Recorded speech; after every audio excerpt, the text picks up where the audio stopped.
Hello students.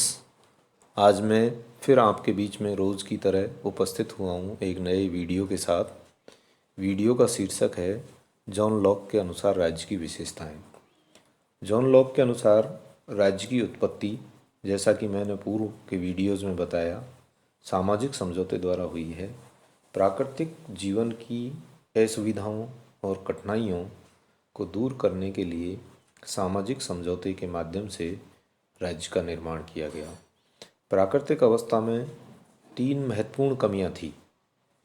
प्राकृतिक कानून स्पष्ट नहीं थे, प्राकृतिक कानूनों को क्रियान्वयन करने वाली कोई सत्ता शासन नहीं था और निष्पक्ष न्यायाधीश नहीं था।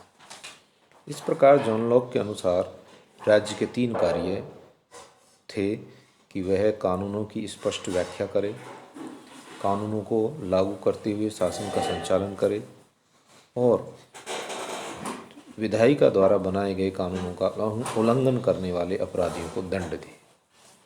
इस प्रकार से राज्य के कुछ कार्य के साथ में राज्य की कुछ विशेषताएं भी बताई गई हैं। क्या विशेषताएं थी, उनका हम बिंदुवार इस प्रकार से उल्लेख कर सकते हैं। नंबर 1, लॉक का राज्य सहमति पर आधारित था, क्योंकि सभी लोगों ने प्राकृतिक अवस्था से छुटकारा पाने के लिए मिलकर के राज्य का निर्माण किया है और जो व्यक्ति राज्य के इस निर्माण में शामिल नहीं है वो पूर्ववत प्राकृतिक अवस्था में ही बना रहेगा। नंबर 2, राज्य जन कल्याण का एक साधन है, क्योंकि व्यक्ति को लॉक ने साध्य बताया है, राज्य को साधन बताया है। व्यक्ति की आवश्यकताओं की पूर्ति के लिए, व्यक्ति के अधिकारों की सुरक्षा के लिए राज्य का निर्माण किया गया है। इसलिए व्यक्ति राज्य के लिए नहीं है, बल्कि राज्य व्यक्ति के लिए है। नंबर 3, सीमित और मर्यादित राज्य। लॉक का राज्य सीमित और मर्यादित है, न कि निरंकुश। लॉक राज्य को निरंकुश नहीं बनाता, उस पर कुछ सीमाएं भी लगाता है। राज्य का निर्माण कौन सी सीमाएं हो सकती हैं? राज्य अपनी सत्ता जनता से ग्रहण करता है। नंबर 1, जनता उस सत्ता को वापस ले सकती है। नंबर 2, नंबर 3, राज्य यह सत्ता या अधिकार एक ट्रस्टी के रूप में प्राप्त करता है। इस प्रकार से राज्य पर अंकुश है, जबकि हॉब्स में इस प्रकार का अंकुश नहीं है। हॉब्स ने इस तरह का अंकुश नहीं लगाया, वहाँ पर राज्य निरंकुश प्रतीत होता है। नंबर 3, राज्य जो है कि लॉक का वैधानिक राज्य है और यह लॉक की सबसे बड़ी देन है कि इस प्रकार का सर्वप्रथम वैधानिक राज्य की बात लॉक ने की। नंबर 5, लॉक का राज्य सहिष्णु राज्य है।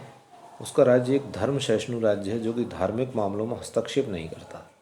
वह विभिन्न धर्मों का आदर करता है और उसके अनुसार धार्मिक विश्वास व्यक्ति की अंतरात्मा का विषय है और नागरिक सत्ता का संबंध सिर्फ बाहरी बातों से है, अंतरात्मा से नहीं है।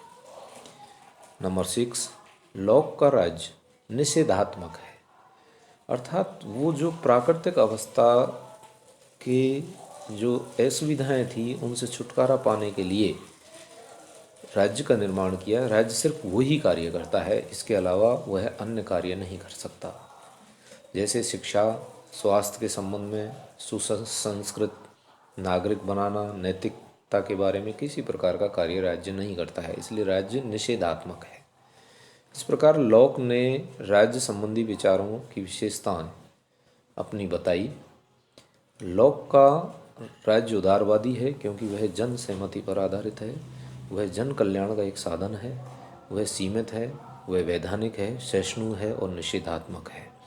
इस प्रकार से हम लॉक के राज्य की विशेषताओं पर प्रकाश डाल सकते हैं। लॉक ने जो राज्य का निर्माण किया वो व्यक्ति के सुविधा के लिए किया, व्यक्ति के अधिकारों की सुरक्षा संरक्षा के लिए किया, इसलिए राज्य पर उसने अंकुश लगाया है।